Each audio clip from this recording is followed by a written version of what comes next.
ചുറ്റുമുള്ള ആൾക്കാരെയൊക്കെ നോക്കുന്ന സമയത്ത് ആരും ഹാപ്പി അല്ല. ഞാൻ വളരെ റീസെന്റ് ആയിട്ട് പാലക്കാട് നെന്മാർ ഒരു കല്യാണത്തിന് പോയി. അപ്പൊ ഞങ്ങൾ കുറച്ച് ഫ്രണ്ട്സ് ഒക്കെ ആയിട്ടാണ് പോയത്. ഞങ്ങൾ അവിടെ കുറച്ച് ടൈം സ്പെൻഡ് ചെയ്തപ്പോൾ എനിക്ക് തോന്നിയൊരു കാര്യമുണ്ട്. നമ്മളവിടെ ഭയങ്കര കംഫർട്ടബിൾ ആയിരുന്നു.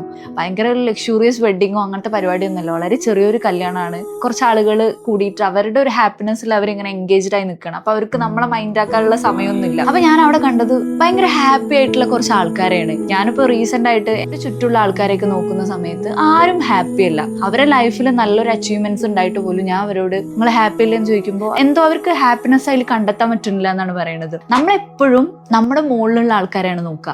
അവർക്ക് എന്തുണ്ട്, അതിലെന്താ നമുക്കില്ലാത്തത്, അല്ലെങ്കിൽ അതായിട്ട് കമ്പയർ ചെയ്തിട്ട് നമുക്ക് എന്തോ ബെറ്റർ വരാനുണ്ട് എന്നുള്ള ഒരു പ്രതീക്ഷയിലാണ് നമ്മളൊക്കെ ജീവിക്കുന്നത്. പക്ഷെ നമ്മൾ പണ്ട് ആഗ്രഹിച്ച കുറെ കാര്യങ്ങൾ ഇപ്പൊ നമ്മുടെ കയ്യിലുണ്ടായിരിക്കും, പക്ഷെ അതിലൊന്നും നമുക്ക് സന്തോഷം കണ്ടെത്താൻ പറ്റുന്നില്ല. ഇതുപോലുള്ള വളരെ സാധാരണക്കാരായ ആൾക്കാരുണ്ട്. അവരുടെ ലോകം എന്ന് പറയുന്നത് ഭയങ്കര ചെറുതാണ്. അവർക്ക് പ്രശ്നങ്ങളില്ലായിട്ടോ അവർക്ക് ജീവിത സാഹചര്യം ഭയങ്കര ബെറ്റർ ആയിട്ടൊന്നുമല്ല. പക്ഷെ ചെറിയ ചെറിയ കാര്യങ്ങൾ വരുമ്പോൾ അവർക്ക് അതിൽ സന്തോഷിക്കാൻ പറ്റുന്നുണ്ട്. ഇപ്പൊ നമ്മുടെ കയ്യിൽ എന്തുണ്ട് എന്നുള്ളതിൽ ഗ്രേറ്റ്ഫുൾ ആവാതെ നമുക്ക് ഒരിക്കലും നമ്മുടെ ലൈഫിൽ എന്തുണ്ടായിട്ടും എത്ര വലിയ അച്ചീവ്മെന്റ് ഉണ്ടായിട്ടും നമുക്ക് സന്തോഷം കണ്ടെത്താൻ പറ്റില്ല. നമ്മൾ ഇങ്ങനെയുള്ള സാധാരണക്കാരിൽ നിന്ന് കുറച്ച് കാര്യങ്ങൾ പഠിക്കാൻ